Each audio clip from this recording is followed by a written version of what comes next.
Vampire राजा का आगमन। भाग 1। छाया के प्रशिक्षण से रुद्र की शक्ति दिन ब दिन बढ़ती जा रही थी।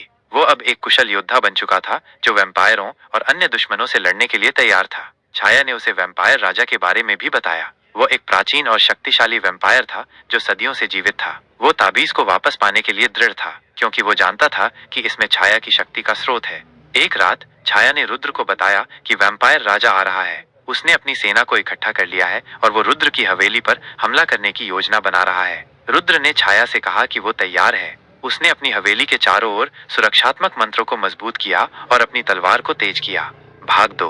अगली रात वैम्पायर राजा अपनी सेना के साथ रुद्र की हवेली पर पहुंचा। उसने हवेली के चारों ओर घेरा बना लिया और अपनी सेना को हमला करने का आदेश दिया। वैम्पायरों ने हवेली पर हमला किया और रुद्र और छाया ने उनका मुकाबला किया। लड़ाई भयंकर थी। रुद्र और छाया ने अपनी पूरी शक्ति का इस्तेमाल किया और वैम्पायरों को हरा दिया। लेकिन वैम्पायर राजा बहुत शक्तिशाली था। उसने रुद्र और छाया पर हमला किया और दोनों को घायल कर दिया।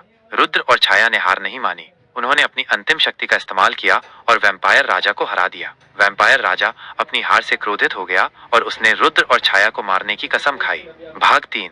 वैम्पायर राजा के हारने के बाद उसकी सेना भाग गई। रुद्र और छाया ने हवेली की रक्षा की, लेकिन वे जानते थे कि वैम्पायर राजा वापस आएगा। उन्हें अपनी शक्ति को और मजबूत करना होगा और अपने दुश्मनों से लड़ने के लिए तैयार रहना होगा।